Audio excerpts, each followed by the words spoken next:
ਸਤਿ ਸ਼੍ਰੀ ਅਕਾਲ ਦੋਸਤੋ, ਸਵਾਗਤ ਆ HR ਪੰਜਾਬੀ ਕਹਾਣੀਆਂ ਤੇ। 5 ਬੇਟੀਆਂ ਦੀ ਮਾਂ ਹੋਣਾ ਕੋਈ ਮਾਮੂਲੀ ਗੱਲ ਨਹੀਂ ਹੁੰਦੀ। ਸਭ ਤੋਂ ਜ਼ਿਆਦਾ ਮੁਸ਼ਕਲ ਤਾਂ ਉਦੋਂ ਆਉਂਦੀ ਹੈ ਜਦੋਂ ਪਤੀ ਹੀ ਬੇਟੀਆਂ ਨਾਲ ਨਫ਼ਰਤ ਕਰਦਾ ਹੋਵੇ। ਪਹਿਲੀ ਬੇਟੀ ਪੈਦਾ ਹੋਈ ਤਾਂ ਸਹੁਰੇ ਵਾਲਿਆਂ ਨੇ ਝੂਠੇ ਮੂੰਹ ਮੁਬਾਰਕਬਾਦ ਦਿੱਤੀ, ਪਰ ਇੱਕ ਦੇ ਬਾਅਦ ਇੱਕ ਬੇਟੀਆਂ ਪੈਦਾ ਹੋਣ ਤੇ ਸਹੁਰੇ ਵਾਲਿਆਂ ਨੇ ਮੇਰਾ ਜੀਣਾ ਮੁਸ਼ਕਲ ਕਰ ਦਿੱਤਾ। ਸ਼ਾਇਦ ਜਿਸ ਪਿੰਡ ਵਿੱਚ ਮੈਂ ਰਹਿੰਦੀ ਸੀ, ਉੱਥੇ ਇੱਕ ਔਰਤ ਨੂੰ ਸਨਮਾਨ ਉਦੋਂ ਹੀ ਦਿੱਤਾ ਜਾਂਦਾ ਸੀ ਜਦੋਂ ਉਹ ਬੇਟੀਆਂ ਦੇ ਨਾਲ-ਨਾਲ ਬੇਟੇ ਦੀ ਮਾਂ ਬਣੇ। ਜਦੋਂ ਮੇਰੇ ਚੌਥੀ ਬੇਟੀ ਹੋਈ ਤਾਂ ਮੇਰੇ ਪਤੀ ਨੇ ਉਸ ਨੂੰ ਦੇਖਣਾ ਵੀ ਚੰਗਾ ਨਾ ਸਮਝਿਆ ਤੇ ਸੱਸ ਮੈਨੂੰ ਹਸਪਤਾਲ ਵਿੱਚ ਇਕੱਲੀ ਨੂੰ ਛੱਡ ਕੇ ਘਰ ਵਾਪਸ ਆ ਗਈ। ਜਦੋਂ ਸਿਹਤ ਠੀਕ ਹੋਈ ਤਾਂ ਮੈਂ ਫੁੱਲ ਵਰਗੀ ਬੇਟੀ ਨੂੰ ਲੈ ਕੇ ਖੁਦ ਹੀ ਘਰ ਆ ਗਈ। ਘਰ ਆਉਂਦੇ ਹੀ ਮੇਰੇ ਤੇ ਮੁਸੀਬਤਾਂ ਦੇ ਪਹਾੜ ਟੁੱਟ ਪਏ। ਘਰ ਵਿੱਚ ਮੇਰਾ ਸਵਾਗਤ ਮੇਰੇ ਪਤੀ ਨੇ ਮੇਰੇ ਥੱਪੜ ਮਾਰ ਕੇ ਕੀਤਾ। ਸੱਸ ਨੇ ਮੇਰੀ ਬੇਟੀ ਨੂੰ ਮੇਰੀ ਗੋਦੀ ਵਿੱਚੋਂ ਲੈ ਕੇ ਬੈੱਡ ਤੇ ਸੁੱਟ ਦਿੱਤਾ ਤੇ ਕੰਮਾਂ ਦੀ ਇੱਕ ਲੰਬੀ ਲਿਸਟ ਮੇਰੇ ਸਾਹਮਣੇ ਰੱਖ ਦਿੱਤੀ ਤੇ ਕਿਹਾ, ਫਟਾਫਟ ਘਰ ਦੇ ਕੰਮਾਂ ਵਿੱਚ ਲੱਗ ਜਾ। ਮੇਰੀ ਜਠਾਣੀ, ਜੋ 3 ਬੇਟਿਆਂ ਦੀ ਮਾਂ ਸੀ, ਉਹ ਬੇਟਿਆਂ ਦੀ ਮਾਂ ਹੋਣ ਦਾ ਰੋਹਬ ਜਮਾਉਂਦੀ ਸੀ। ਮੈਂ ਚੁੱਪ ਕਰਕੇ ਸਬਰ ਕਰ ਰਹੀ ਸੀ। ਹੌਲੀ-ਹੌਲੀ ਜ਼ਿੰਦਗੀ ਇਸ ਤਰ੍ਹਾਂ ਹੀ ਲੰਘ ਰਹੀ ਸੀ। ਮੇਰੀਆਂ ਫੁੱਲਾਂ ਵਰਗੀਆਂ ਬੇਟੀਆਂ ਨੂੰ ਦਾਦੀ ਤੇ ਪਿਤਾ ਦਾ ਪਿਆਰ ਨਾ ਮਿਲਿਆ। ਅਕਸਰ ਮੈਂ ਸੋਚਿਆ ਕਰਦੀ ਕਿ ਬੇਟੀਆਂ ਵੀ ਤਾਂ ਪ੍ਰਮਾਤਮਾ ਦੀਆਂ ਬਣਾਈਆਂ ਹੋਈਆਂ ਹੁੰਦੀਆਂ। ਸਭ ਕੁਝ ਪ੍ਰਮਾਤਮਾ ਦੇ ਹੱਥ ਵਿੱਚ ਹੁੰਦਾ ਹੈ। ਜਿਸ ਨੂੰ ਚਾਹੇ ਬੇਟਾ ਦੇਵੇ, ਜਿਸ ਨੂੰ ਚਾਹੇ ਬੇਟੀ। ਫਿਰ ਕਿਉਂ ਉਸ ਦਾ ਕਸੂਰਵਾਰ ਇੱਕ ਔਰਤ ਨੂੰ ਹੀ ਠਹਿਰਾਇਆ ਜਾਂਦਾ। ਸਮਾਂ ਬੀਤਦਾ ਗਿਆ ਤੇ ਮੈਂ ਇੱਕ ਵਾਰ ਫਿਰ ਤੋਂ ਪ੍ਰੈਗਨੈਂਟ ਹੋ ਗਈ। 4 ਬੇਟੀਆਂ ਦੇ ਬਾਅਦ ਹੁਣ ਮੇਰੀ ਵੀ ਇੱਛਾ ਇਹੀ ਸੀ ਕਿ ਮੇਰੇ ਬੇਟਾ ਹੋ ਜਾਵੇ ਤਾਂ ਕਿ ਮੈਂ ਆਪਣੇ ਪਤੀ ਅਤੇ ਸੱਸ ਦੀਆਂ ਸ਼ਿਕਾਇਤਾਂ ਨੂੰ ਦੂਰ ਕਰ ਸਕਾਂ। ਜਿਵੇਂ-ਜਿਵੇਂ ਮੇਰੀ ਡਿਲੀਵਰੀ ਦਾ ਸਮਾਂ ਨੇੜੇ ਆ ਰਿਹਾ ਸੀ, ਮੇਰਾ ਡਰ ਵੱਧਦਾ ਜਾ ਰਿਹਾ ਸੀ। ਮੇਰਾ ਪਤੀ ਦੂਜੇ ਸ਼ਹਿਰ ਵਿੱਚ ਰਹਿੰਦਾ ਸੀ ਕੰਮ ਕਰਨ ਦੇ ਲਈ। ਇਸ ਵਾਰ ਤਾਂ ਉਸਨੇ ਸਾਫ਼-ਸਾਫ਼ ਕਹਿ ਦਿੱਤਾ ਸੀ ਕਿ ਜੇ ਇਸ ਵਾਰ ਬੇਟੀ ਨੂੰ ਜਨਮ ਦਿੱਤਾ ਤਾਂ ਮੈਂ ਤੈਨੂੰ ਤਲਾਕ ਦੇ ਦਿਆਂਗਾ। ਉਸ ਦੀ ਇਹ ਗੱਲ ਸੁਣ ਕੇ ਮੈਂ ਬੁਰੀ ਤਰ੍ਹਾਂ ਨਾਲ ਡਰ ਗਈ ਸੀ। ਮੈਂ ਸਾਰਾ ਦਿਨ ਰੋਂਦੀ ਰਹਿੰਦੀ ਤੇ ਰੱਬ ਅੱਗੇ ਪ੍ਰਾਰਥਨਾ ਕਰਦੀ ਰਹਿੰਦੀ, ਪਰ ਰੱਬ ਨੇ ਮੇਰੀ ਕਿਸਮਤ ਵਿੱਚ ਦੁੱਖ ਉਠਾਉਣੇ ਲਿਖੇ ਸੀ। ਮੇਰੀ ਸਿਹਤ ਖਰਾਬ ਹੋਈ ਤੇ ਮੈਨੂੰ ਹਸਪਤਾਲ ਵਿੱਚ ਦਾਖਲ ਕਰਵਾਇਆ ਗਿਆ। ਜਦੋਂ ਮੈਨੂੰ ਹੋਸ਼ ਆਇਆ ਤਾਂ ਮੇਰੇ ਸਾਹਮਣੇ ਨਰਸ ਖੜੀ ਸੀ। ਮੈਨੂੰ ਹੋਸ਼ ਆਉਂਦੇ ਹੀ ਦੇਖ ਕੇ ਮੁਸਕਰਾਈ ਤੇ ਕਿਹਾ, ਮੁਬਾਰਕ ਹੋਵੇ, ਤੁਹਾਡੇ ਬਹੁਤ ਹੀ ਪਿਆਰੀ ਜਿਹੀ ਬੇਟੀ ਨੇ ਜਨਮ ਲਿਆ। ਨਰਸ ਦੀਆਂ ਗੱਲਾਂ ਸੁਣ ਕੇ ਮੇਰੀਆਂ ਅੱਖਾਂ ਵਿੱਚੋਂ ਪਾਣੀ ਆ ਗਿਆ। ਇੱਕ ਵਾਰ ਫਿਰ ਤੋਂ ਮੈਂ ਤੇ ਮੇਰੀ ਬੇਟੀ ਬਿਨਾਂ ਕੀਤੇ ਹੋਏ ਪਾਪਾਂ ਦੀ ਸਜ਼ਾ ਭੁਗਤਣ ਜਾ ਰਹੇ ਸੀ। ਮੇਰਾ ਦਿਲ ਕਰ ਰਿਹਾ ਸੀ ਕਿ ਮੈਂ ਇੱਥੇ ਪਈ ਹੀ ਮਰ ਜਾਵਾਂ ਤੇ ਇਸ ਮੁਸੀਬਤ ਤੋਂ ਬਚ ਜਾਵਾਂ। ਹੁਣ ਛੋਟੀ ਜਿਹੀ ਗੁੜੀਆ ਰੋ ਰਹੀ ਸੀ। ਮੈਂ ਉਸ ਨੂੰ ਸੀਨੇ ਨਾਲ ਲਾ ਕੇ ਰੋਣ ਲੱਗੀ। ਕਾਸ਼ ਕਿ ਕਿਸੇ ਹੋਰ ਦੇ ਘਰੇ ਜਨਮ ਲੈ ਲੈਂਦੀ। ਮੈਂ ਤਾਂ ਉਸ ਪ੍ਰਮਾਤਮਾ ਦੀ ਰਜ਼ਾ ਵਿੱਚ ਰਾਜੀ ਸੀ।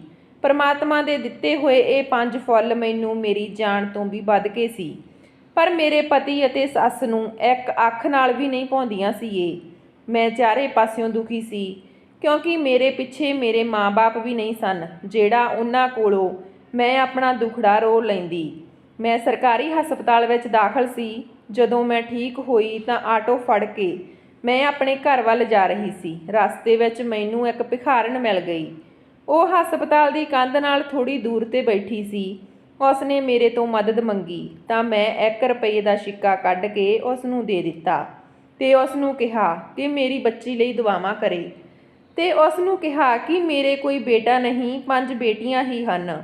ਉਸਨੇ ਦੁਆ ਦਿੰਦੇ ਹੋਏ ਕਿਹਾ, ਕਦੇ ਉਮੀਦ ਨਾ ਛੱਡੀ, ਇੱਕ ਦਿਨ ਤੇਰੇ ਦਿਨ ਜ਼ਰੂਰ ਬਦਲਣਗੇ। ਦਿਲ ਹੀ ਦਿਲ ਵਿੱਚ ਮੈਂ ਦਰਦ ਭਰੀ ਸਾਹ ਖਿੱਚੀ ਤੇ 9 ਵੱਜ ਚੁੱਕੇ ਸੀ। ਮੈਂ ਘਰ ਪੁੱਜੀ। ਟੈਕਸੀ ਵਿੱਚ ਬੈਠ ਕੇ ਇਕੱਲੀ ਹੀ ਘਰ ਪਹੁੰਚੀ ਤੇ ਸਰੀਰ ਕੰਬ ਰਿਹਾ ਸੀ। ਹਿੰਮਤ ਕਰਕੇ ਦਰਵਾਜ਼ੇ ਤੇ ਆਈ। ਗੇਟ ਖੜਕਾਇਆ ਤਾਂ ਕਿਸੇ ਨੇ ਗੇਟ ਨਾ ਖੋਲ੍ਹਿਆ। ਅੰਦਰ ਮੇਰੀਆਂ ਬੇਟੀ ਦੀਆਂ ਰੋਣ ਦੀਆਂ ਆਵਾਜ਼ਾਂ ਆ ਰਹੀਆਂ ਸੀ। ਹਨੇਰਾ ਬਹੁਤ ਹੋ ਚੁੱਕਿਆ ਸੀ ਪਰ ਕਿਸੇ ਨੇ ਦਰਵਾਜ਼ਾ ਨਾ ਖੋਲ੍ਹਿਆ। ਮੈਂ ਗੇਟ ਨਾਲ ਲੱਗ ਕੇ ਬੈਠ ਗਈ। ਅੱਧੀ ਰਾਤ ਹੋ ਗਈ। ਰਾਤ ਦੇ 12-1 ਵੱਜ ਗਿਆ ਸੀ। ਮੈਨੂੰ ਦਰਵਾਜ਼ਾ ਖੁੱਲ੍ਹਣ ਦੀ ਆਵਾਜ਼ ਆਈ। ਮੈਂ ਜਲਦੀ ਨਾਲ ਉੱਠ ਕੇ ਖੜੀ ਹੋ ਗਈ। ਦਰਵਾਜ਼ਾ ਮੇਰੀ ਵੱਡੀ ਬੇਟੀ ਨੇ ਖੋਲ੍ਹਿਆ ਸੀ। ਮੈਂ ਤੁਰੰਤ ਅੰਦਰ ਆਈ ਤੇ ਉਸ ਨਾਲ ਲੱਗ ਕੇ ਰੋਣ ਲੱਗੀ। ਮੇਰੇ ਘਰੇ ਨਾ ਹੋਣ ਤੇ ਨਾ ਜਾਣੇ ਉਹਨਾਂ ਨੇ ਕਿਹੜੇ-ਕਿਹੜੇ ਜ਼ੁਲਮ ਸਹੇ ਹੋਣਗੇ। ਮੇਰਾ ਪਤੀ ਬੇਖਬਰ ਹੋ ਕੇ ਸੌਂ ਰਿਹਾ ਸੀ। ਮੈਂ ਆਪਣੀ 5ਵੀਂ ਬੇਟੀ ਦੇ ਨਾਲ ਕਮਰੇ ਵਿੱਚ ਜਾ ਕੇ ਸੌਂ ਗਈ। ਥਕਾਵਟ ਤੇ ਕਮਜ਼ੋਰੀ ਨਾਲ ਮੈਨੂੰ ਜਲਦੀ ਹੀ ਗਹਿਰੀ ਨੀਂਦ ਆ ਗਈ। ਮੇਰੀ ਅੱਖ ਉਦੋਂ ਖੁੱਲ੍ਹੀ ਜਦੋਂ ਮੇਰੇ ਪਤੀ ਨੇ ਮੈਨੂੰ ਵਾਲਾਂ ਤੋਂ ਫੜ ਕੇ ਉਠਾਇਆ। ਮੈਂ ਪਹਿਲੀ ਵਾਰ ਉਸ ਦਾ ਇੰਨੇ ਗੁੱਸੇ ਵਾਲਾ ਰੂਪ ਦੇਖਿਆ ਸੀ। ਮੈਨੂੰ ਇੰਜ ਲੱਗ ਰਿਹਾ ਸੀ ਜਿਵੇਂ ਉਹ ਮੈਨੂੰ ਜਾਣ ਤੋਂ ਹੀ ਮਾਰ ਦੇਵੇਗਾ। ਵਿਵੇਕ ਮੈਨੂੰ ਬਾਹਰ ਲੈ ਕੇ ਆਇਆ ਤੇ ਮੇਰੀਆਂ ਬੇਟੀਆਂ ਇਹ ਸਭ ਦੇਖ ਕੇ ਰੋਣ ਲੱਗੀਆਂ, ਜਦਕਿ ਸੱਸ ਉਹਨਾਂ ਨੂੰ ਡਾਂਟ ਕੇ ਚੁੱਪ ਕਰਵਾਉਣ ਲੱਗੀ। ਵਿਵੇਕ ਬੋਲਿਆ, ਕਿਸ ਨੂੰ ਪੁੱਛ ਕੇ ਤੂੰ ਮੇਰੇ ਘਰ ਵਿੱਚ ਦਾਖਲ ਹੋਈ ਏਂ? ਮੇਰੇ ਘਰ ਦੇ ਦਰਵਾਜ਼ੇ ਹੁਣ ਤੇਰੇ ਲਈ ਬੰਦ ਹੋ ਚੁੱਕੇ ਹਨ। ਆਪਣੀਆਂ ਬੇਟੀਆਂ ਲੈ ਕੇ ਮੇਰੇ ਘਰ ਚੋਂ ਨਿਕਲ ਜਾ। ਸੱਸ ਵੀ ਮੇਰੀਆਂ ਬੇਟੀਆਂ ਨੂੰ ਧੱਕੇ ਮਾਰ ਕੇ ਘਰੋਂ ਕੱਢਣ ਲੱਗੀ। ਮੈਂ ਹੱਥ ਜੋੜ ਕੇ ਉਹਨਾਂ ਦੇ ਪੈਰਾਂ ਵਿੱਚ ਡਿੱਗ ਗਈ, ਕਿਉਂਕਿ ਇਹ ਘਰ ਹੀ ਮੇਰਾ ਆਖਰੀ ਟਿਕਾਣਾ ਸੀ। ਮੈਂ 5 ਬੇਟੀਆਂ ਨੂੰ ਲੈ ਕੇ ਆਖਿਰ ਕਿੱਥੇ ਜਾਂਦੀ? ਮਾਂ ਪਿਓ ਹੈ ਨਹੀਂ ਸੀ, ਇੱਕ ਭਰਾ ਸੀ ਜੋ ਸਿੱਧੇ ਮੂੰਹ ਗੱਲ ਨਹੀਂ ਕਰਦਾ ਸੀ। ਵਿਵੇਕ ਨੇ ਮੈਨੂੰ ਘਰੋਂ ਕੱਢ ਦਿੱਤਾ ਤੇ ਮੈਂ ਬਾਹਰ ਗੇਟ ਦੇ ਵਿੱਚ ਬੈਠ ਗਈ। ਮੈਂ ਰੋ ਰਹੀ ਸੀ। ਉਨੇ ਚਿਰ ਵਿੱਚ ਸੱਸ ਦੀ ਚੀਕਣ ਦੀ ਆਵਾਜ਼ ਆਈ ਅਤੇ ਫਿਰ ਮੇਰੇ ਪਤੀ ਦੀ ਆਵਾਜ਼ ਸੁਣ ਕੇ ਮੈਨੂੰ ਕੁਝ ਦੁਰਘਟਨਾ ਹੋਣ ਦਾ ਅਹਿਸਾਸ ਹੋਇਆ। ਮੇਰੀ ਸੱਸ ਪੈਰ ਤਿਲਕਣ ਦੀ ਵਜ੍ਹਾ ਨਾਲ ਡਿੱਗ ਗਈ ਸੀ। ਉਸ ਦਾ ਸਿਰ ਕਿਸੇ ਸਖਤ ਚੀਜ਼ ਤੇ ਜਾ ਕੇ ਲੱਗਿਆ। ਮੇਰਾ ਪਤੀ ਰੋਂਦਾ ਹੋਇਆ ਉਸ ਨੂੰ ਡਾਕਟਰ ਦੇ ਕੋਲ ਲੈ ਗਿਆ, ਪਰ ਥੋੜ੍ਹੀ ਦੇਰ ਬਾਅਦ ਬੁਰੀ ਖਬਰ ਸੁਣਨ ਨੂੰ ਮਿਲੀ। ਮੇਰੀ ਸੱਸ ਦੇ ਸਿਰ ਵਿੱਚ ਡੂੰਘੀ ਸੱਟ ਵੱਜਣ ਕਾਰਨ ਉਸ ਦੀ ਮੌਤ ਹੋ ਚੁੱਕੀ ਸੀ। ਹਾਲਾਂਕਿ ਮੇਰਾ ਪਤੀ ਤੇ ਮੇਰੀ ਸੱਸ ਸਾਡੇ ਨਾਲ ਚੰਗਾ ਵਿਵਹਾਰ ਨਹੀਂ ਕਰਦੇ ਸੀ, ਪਰ ਦੁੱਖ ਦੀ ਘੜੀ ਵਿੱਚ ਮੇਰੇ ਤੋਂ ਰਿਹਾ ਨਾ ਗਿਆ। ਮੈਂ ਘਰ ਦੇ ਅੰਦਰ ਚਲੀ ਗਈ। ਰਿਸ਼ਤੇਦਾਰ ਮੇਰੀ ਸੱਸ ਦੀ ਮੌਤ ਦੇ ਕਾਰਨ ਸਾਡੇ ਘਰ ਆ ਰਹੇ ਸੀ। ਇਸ ਕਰਕੇ ਮੇਰੇ ਪਤੀ ਨੇ ਮੈਨੂੰ ਘਰੋਂ ਜਾਣ ਲਈ ਵੀ ਨਾ ਕਿਹਾ। ਹੌਲੀ-ਹੌਲੀ ਸਮਾਂ ਗੁਜ਼ਰਦਾ ਗਿਆ। ਮੇਰੇ ਪਤੀ ਦਾ ਵਿਵਹਾਰ ਮੇਰੇ ਨਾਲ ਪਹਿਲਾਂ ਨਾਲੋਂ ਵਧੀਆ ਹੋ ਗਿਆ। ਕਦੇ-ਕਦੇ ਜ਼ਰੂਰਤ ਪੈਣ 'ਤੇ ਉਹ ਮੇਰੇ ਨਾਲ ਗੱਲ ਵੀ ਕਰ ਲੈਂਦੇ ਸੀ, ਪਰ ਉਹ ਆਪਣੀਆਂ ਬੇਟੀਆਂ ਨੂੰ ਚੰਗਾ ਨਹੀਂ ਸਮਝਦੇ ਸੀ। ਮੈਂ ਨੋਟ ਕੀਤਾ ਕਿ ਉਹ ਦੂਜੀਆਂ ਔਰਤਾਂ 'ਚ ਜ਼ਿਆਦਾ ਦਿਲਚਸਪੀ ਲੈਣ ਲੱਗਾ ਸੀ। ਮੇਰੇ ਸਿਰ 'ਤੇ ਹੁਣ ਇੱਕ ਹੋਰ ਖਤਰਾ ਮੰਡਰਾਉਣ ਲੱਗਾ। ਮੈਨੂੰ ਡਰ ਸੀ ਕਿ ਉਹ ਬੇਟੇ ਦੀ ਚਾਹਤ ਵਿੱਚ ਦੂਜਾ ਵਿਆਹ ਨਾ ਕਰ ਲਵੇ। ਮੇਰੀ ਬੇਚੈਨੀ ਦਿਨੋਂ ਦਿਨ ਵੱਧਦੀ ਜਾ ਰਹੀ ਸੀ ਅਤੇ ਇੱਕ ਦਿਨ ਅਜਿਹਾ ਆਇਆ ਜਦੋਂ ਮੇਰਾ ਸੋਚਣਾ ਸਹੀ ਸਾਬਤ ਹੋ ਗਿਆ। ਵਿਵੇਕ ਮੇਰੇ ਕੋਲ ਆਇਆ, ਬਹੁਤ ਹੀ ਸੰਜੀਦਾ ਸ਼ਬਦਾਂ ਨਾਲ ਬੋਲਿਆ, ਮੰਮੀ ਨੂੰ 3 ਮਹੀਨੇ ਹੋ ਚੁੱਕੇ ਆ। ਮੈਂ ਦੂਜਾ ਵਿਆਹ ਕਰਨਾ ਚਾਹੁੰਦਾ, ਕਿਉਂਕਿ ਤੂੰ ਤਾਂ ਬੇਟੀਆਂ ਪੈਦਾ ਕਰਨ ਵਾਲੀ ਮਸ਼ੀਨ ਬਣੀ ਬੈਠੀ ਆ। ਇਹੀ ਖੁਆਇਸ਼ ਮੇਰੀ ਮਾਂ ਵੀ ਦਿਲ ਵਿੱਚ ਲੈ ਕੇ ਇਸ ਦੁਨੀਆ ਤੋਂ ਚਲੀ ਗਈ। ਪਤੀ ਦੀਆਂ ਗੱਲਾਂ ਸੁਣ ਕੇ ਮੇਰਾ ਖੂਨ ਖੌਲਣ ਲੱਗਿਆ। ਅੱਗੇ ਮੁਸੀਬਤਾਂ ਘੱਟ ਸੀ, ਜੋ ਇੱਕ ਮੁਸੀਬਤ ਸੌਕਣ ਨਾਂ ਦੀ ਮੇਰੇ ਸਿਰ 'ਤੇ ਬਿਠਾਉਣਾ ਚਾਹੁੰਦਾ ਸੀ। ਮੈਂ ਉਸ ਨੂੰ ਸਮਝਾਉਣ ਲੱਗੀ, ਪਰ ਉਹ ਉਲਟੀ ਸੋਚ ਰੱਖਣ ਵਾਲਾ ਆਦਮੀ ਮੇਰੇ ਗੱਲ ਉੱਤੇ ਕਿੱਥੇ ਸੁਣਦਾ ਸੀ। ਉਸ ਰਾਤ ਮੈਂ ਬਹੁਤ ਰੋਈ। ਮੈਨੂੰ ਮੇਰੀ ਜ਼ਿੰਦਗੀ ਇੱਕ ਬੋਝ ਲੱਗਣ ਲੱਗੀ। ਦਿਲ ਕਰਦਾ ਕਿ ਮੈਂ ਖੁਦ ਹੀ ਇਸ ਦੁਨੀਆ ਤੋਂ ਚਲੀ ਜਾਵਾਂ, ਪਰ ਜਦੋਂ ਬੇਟੀਆਂ ਦਾ ਖਿਆਲ ਆਉਂਦਾ ਤਾਂ ਇਸ ਖਿਆਲ ਨੂੰ ਆਪਣੇ ਦਿਲ 'ਚੋਂ ਭੁਲਾ ਦਿੰਦੀ। ਸਵੇਰੇ ਉੱਠੀ ਤਾਂ ਮੇਰਾ ਪੂਰਾ ਸਰੀਰ ਬੁਖਾਰ ਨਾਲ ਤਪ ਰਿਹਾ ਸੀ। ਵਿਵੇਕ ਨੇ ਪਹਿਲਾਂ ਤਾਂ ਮੇਰੇ ਉੱਤੇ ਕੋਈ ਧਿਆਨ ਨਾ ਦਿੱਤਾ, ਪਰ ਮੇਰੀ ਸਿਹਤ ਜ਼ਿਆਦਾ ਵਿਗੜਨ ਕਾਰਨ ਉਹ ਮੈਨੂੰ ਡਾਕਟਰ ਕੋਲ ਲੈ ਗਏ। ਡਾਕਟਰ ਦੇ ਕੋਲ ਜਾ ਕੇ ਉਸ ਸਮੇਂ ਮੈਨੂੰ ਬਹੁਤ ਹੈਰਾਨੀ ਹੋਈ ਜਦੋਂ ਡਾਕਟਰ ਨੇ ਕਿਹਾ ਕਿ ਤੂੰ ਮਾਂ ਬਣਨ ਵਾਲੀ ਆ। ਡਾਕਟਰ ਦੇ ਇਹ ਸ਼ਬਦ ਮੈਨੂੰ ਕੋਈ ਖੁਸ਼ੀ ਨਹੀਂ ਦੇ ਰਹੇ ਸੀ, ਬਲਕਿ ਮੇਰੇ ਲਈ ਮੁਸੀਬਤ ਸੀ।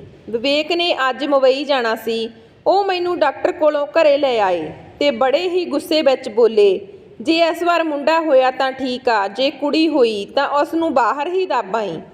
ਕਿ ਮੇਰੀ ਇਹ ਗੱਲ ਨਾ ਮੰਨੀ ਤਾਂ ਮੈਂ ਤੈਨੂੰ ਤੇ ਤੇਰੀਆਂ 5 ਬੇਟੀਆਂ ਨੂੰ ਅਜਿਹੀ ਜਗ੍ਹਾ ਪਹੁੰਚਾ ਦੇਵਾਂਗਾ ਜਿੱਥੇ ਤੁਸੀਂ ਕਦੇ ਵਾਪਸ ਨਹੀਂ ਆਉਣਾ। ਵਿਵੇਕ ਮੈਨੂੰ ਧਮਕੀ ਦੇ ਕੇ ਮੁੰਬਈ ਚਲਾ ਗਿਆ ਅਤੇ ਮੈਂ ਡਰ-ਡਰ ਕੇ ਦਿਨ ਪੂਰੇ ਕਰਨ ਲੱਗੀ।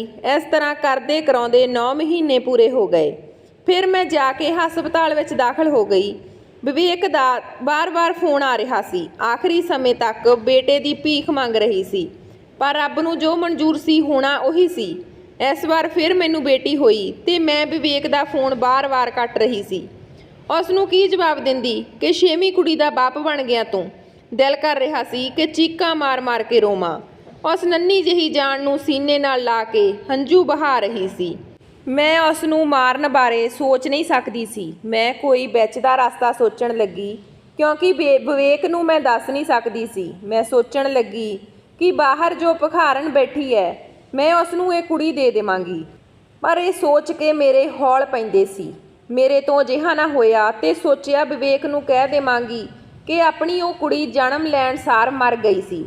ਮੈਂ ਚੁੱਪ ਕਰਕੇ ਆਪਣੇ ਘਰੇ ਆ ਗਈ ਤੇ ਵਿਵੇਕ ਨੂੰ ਫੋਨ ਲਾਇਆ ਤੇ ਉਸ ਨੂੰ ਕਿਹਾ ਕਿ ਆਪਣੇ ਬੇਟੀ ਹੋਈ ਸੀ। ਉਹ ਜਨਮ ਲੈਂਦੇ ਹੀ ਮੈਂ ਇੰਨੀ ਹੀ ਗੱਲ ਕਹੀ ਕਿ ਉਸਨੇ ਮੇਰਾ ਫੋਨ ਕੱਟ ਦਿੱਤਾ। ਮੈਂ ਦੁਬਾਰਾ ਵਿਵੇਕ ਨੂੰ ਫੋਨ ਕੀਤਾ ਪਰ ਉਸਨੇ ਮੇਰਾ ਫੋਨ ਨਾ ਚੱਕਿਆ। ਉਹ ਬਾਰ-ਬਾਰ ਮੇਰਾ ਫੋਨ ਕੱਟ ਦਿੰਦਾ ਸੀ। ਹੌਲੀ-ਹੌਲੀ ਕਰਕੇ ਦਿਨ ਗੁਜ਼ਰਦੇ ਗਏ। 1 ਸਾਲ, 2 ਸਾਲ, 3 ਸਾਲ, ਪੂਰੇ 18 ਸਾਲ ਲੰਘ ਗਏ। ਵਿਵੇਕ ਨੇ ਸਾਡੀ ਕੋਈ ਖੈਰ ਖਬਰ ਨਾ ਲਈ। ਹੌਲੀ-ਹੌਲੀ ਕਰਕੇ ਸਾਡੀ ਜਮ੍ਹਾਂ ਪੂੰਜੀ ਖਤਮ ਹੋ ਚੁੱਕੀ ਸੀ। ਮੈਂ ਲੋਕਾਂ ਦੇ ਘਰੇ ਕੰਮ ਕਰਨ ਲੱਗੀ। ਇਸ ਤਰ੍ਹਾਂ ਕਰਕੇ ਮੈਂ ਆਪਣਾ ਤੇ ਆਪਣੇ ਬੱਚਿਆਂ ਦਾ ਪੇਟ ਪਾਲਦੀ। ਜਿਵੇਂ ਤਿਵੇਂ ਕਰਕੇ ਮੈਂ ਆਪਣੀਆਂ ਸਾਰੀਆਂ ਕੁੜੀਆਂ ਨੂੰ ਸਰਕਾਰੀ ਸਕੂਲ ਵਿੱਚ ਪੜ੍ਹਾਇਆ। ਮੇਰੀਆਂ ਸਾਰੀਆਂ ਕੁੜੀਆਂ ਬਹੁਤ ਹੀ ਹੁਸ਼ਿਆਰ ਸੀ। ਹੁਣ ਉਹ ਵੱਡੀਆਂ ਹੋ ਗਈਆਂ ਸੀ। ਸਵੇਰੇ ਉਹ ਪੜ੍ਹ ਕੇ ਆਉਂਦੀਆਂ ਤੇ ਸ਼ਾਮ ਨੂੰ ਘਰ ਆ ਕੇ ਟਿਊਸ਼ਨ ਪੜ੍ਹਾਉਂਦੀਆਂ। ਸਾਡਾ ਘਰ ਦਾ ਖਰਚਾ ਬਹੁਤ ਵਧੀਆ ਚੱਲਣ ਲੱਗਿਆ। ਵੱਡੀ ਕੁੜੀ ਪੜ੍ਹ ਕੇ ਆਰਮੀ ਵਿੱਚ ਭਰਤੀ ਹੋ ਗਈ। ਉਸ ਦਿਨ ਮੇਰਾ ਚਾਅ ਨਾ ਚੱਕਿਆ ਜਾਵੇ। ਉਸ ਦੀ ਚੰਗੀ ਤਨਖਾਹ ਆਉਣ ਲੱਗੀ। ਮੇਰੀ ਜਠਾਣੀ ਦੇ ਮੁੰਡੇ ਚੰਗੇ ਸਕੂਲ ਵਿੱਚ ਪੜ੍ਹਨ ਦੇ ਬਾਵਜੂਦ ਵੀ ਨਸ਼ਿਆਂ ਵਿੱਚ ਪੈ ਗਏ।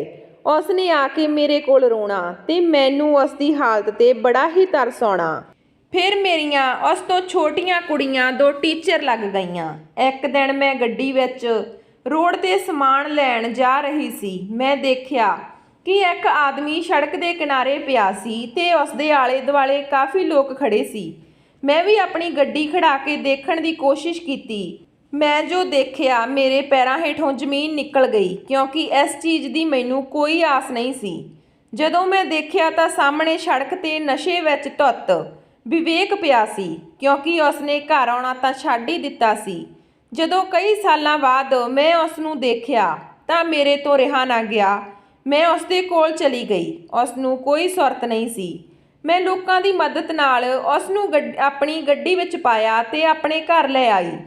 ਮੇਰੀਆਂ ਛੋਟੀਆਂ ਕੁੜੀਆਂ ਜੋ ਘਰੇ ਸੀ ਇਹ ਸਭ ਦੇਖ ਕੇ ਹੈਰਾਨ ਰਹਿ ਗਈਆਂ ਕਿਉਂਕਿ ਉਹਨਾਂ ਨੂੰ ਤਾਂ ਪਤਾ ਹੀ ਨਹੀਂ ਸੀ ਇਹ ਉਹਨਾਂ ਦਾ ਪਿਤਾ ਹੈ। ਉਹ ਮੇਰੇ ਕੋਲੋਂ ਪੁੱਛਣ ਲੱਗੀਆਂ ਤਾਂ ਮੈਂ ਉਹਨਾਂ ਨੂੰ ਸਭ ਦੱਸਿਆ। ਮੇਰੀਆਂ 3 ਕੁੜੀਆਂ ਨੇ ਮੈਨੂੰ ਘੁੱਟ ਕੇ ਜੱਫੀ ਪਾ ਲਈ। ਮੇਰੀਆਂ ਕੁੜੀਆਂ ਕਹਿਣ ਲੱਗੀਆਂ, ਮਾਂ ਤੂੰ ਸਾਡੀ ਖਾਤਰ ਕਿੰਨਾ ਕੁਝ ਸਹਿਆ ਤੇ ਅਸੀਂ ਤੈਨੂੰ ਕਿਸੇ ਚੀਜ਼ ਦੀ ਕੋਈ ਕਮੀ ਨਹੀਂ ਰਹਿਣ ਦੇਵਾਂਗੀਆਂ। ਇੰਨੇ ਟਾਈਮ ਵਿੱਚ ਮੇਰੇ ਪਤੀ ਨੂੰ ਹੋਸ਼ ਆ ਗਿਆ। ਉਹ ਉੱਠ ਕੇ ਮੇਰੇ ਪੈਰੀਂ ਲੱਗ ਪਿਆ। ਮੈਂ ਉਸ ਨੂੰ ਉਠਾ ਕੇ ਆਪਣੇ ਗਲ ਨਾਲ ਲਾ ਲਿਆ ਕਿਉਂਕਿ ਉਹ ਜਿਹੋ ਜਿਹਾ ਵੀ ਸੀ ਹੈ ਤਾਂ ਮੇਰਾ ਪਤੀ ਸੀ। ਹਾਲਾਂਕਿ ਉਸਨੇ ਬਹੁਤ ਗਲਤੀਆਂ ਕੀਤੀਆਂ ਸੀ ਪਰ ਮੈਂ ਸਭ ਗਲਤੀਆਂ ਮਾਫ਼ ਕਰ ਦਿੱਤੀਆਂ ਕਿਉਂਕਿ ਮੇਰੀਆਂ ਕੁੜੀਆਂ ਨੇ ਮੇਰੀ ਜ਼ਿੰਦਗੀ ਬਦਲ ਦਿੱਤੀ ਸੀ। ਮੇਰੇ ਪਤੀ ਨੇ ਆਪਣੀਆਂ ਬੇਟੀਆਂ ਕੋਲੋਂ ਵੀ ਮਾफ़ੀ ਮੰਗੀ ਤੇ ਅਸੀਂ ਹੁਣ ਖੁਸ਼ੀ-ਖੁਸ਼ੀ ਰਹਿਣ ਲੱਗੇ। ਮੈਂ ਇੱਧਰ ਕੁੜੀਆਂ ਦੀ ਮਾਂ ਹੋ ਕੇ ਐਸ਼ ਕਰ ਰਹੀ ਸੀ ਤੇ ਮੇਰੀ ਜਠਾਣੀ ਮੁੰਡਿਆਂ ਦੀ ਮਾਂ ਹੋ ਕੇ ਰੁਲ ਰਹੀ ਸੀ। ਸੋ ਦੋਸਤੋ, ਇਹ ਕਹਾਣੀ ਤੋਂ ਆਪਾਂ ਇਹੀ ਸਿੱਖਿਆ ਲੈ ਸਕਦੇ ਹਾਂ ਕਿ ਮੁੰਡੇ ਕੁੜੀਆਂ ਵਿੱਚ ਕੋਈ ਫਰਕ ਨਹੀਂ ਕਰਨਾ ਚਾਹੀਦਾ ਕਿਉਂਕਿ ਦੁੱਖ ਸੁੱਖ ਆਪਾਂ ਨੂੰ ਕਿਸਮਤ ਨਾਲ ਮਿਲਦੇ ਨੇ। ਜੇ ਆਪਣੀ ਜ਼ਿੰਦਗੀ ਵਿੱਚ ਸੁੱਖ ਨੇ ਤਾਂ ਉਹ ਆਪਾਂ ਨੂੰ ਕੁੜੀਆਂ ਵੀ ਦੇ ਸਕਦੀਆਂ। ਬਾਕੀ ਇਹ ਮੁੰਡੇ ਕੁੜੀਆਂ ਦਾ ਹੋਣਾ ਉਸ ਪਰਮਾਤਮਾ ਦੇ ਹੱਥ ਵਿੱਚ ਹੈ। ਇਸ ਵਿੱਚ ਆਪਾਂ ਇਨਸਾਨ ਕੁਝ ਨਹੀਂ ਕਰ ਸਕਦੇ। ਸੋ ਦੋਸਤੋ, ਕਹਾਣੀ ਕਿਵੇਂ ਦੀ ਲੱਗੀ ਕਮੈਂਟ ਬਾਕਸ ਵਿੱਚ ਜ਼ਰੂਰ ਦੱਸਿਓ। ਜੇ ਚੈਨਲ 'ਤੇ ਪਹਿਲੀ ਵਾਰ ਹੋ ਤਾਂ ਚੈਨਲ ਨੂੰ ਸਬਸਕ੍ਰਾਈਬ ਕਰਿਓ। ਮਿਲਦੇ ਹਾਂ ਨਵੀਂ ਕਹਾਣੀ ਦੇ ਨਾਲ। ਤਦ ਤੱਕ ਸਤਿ ਸ਼੍ਰੀ ਅਕਾਲ।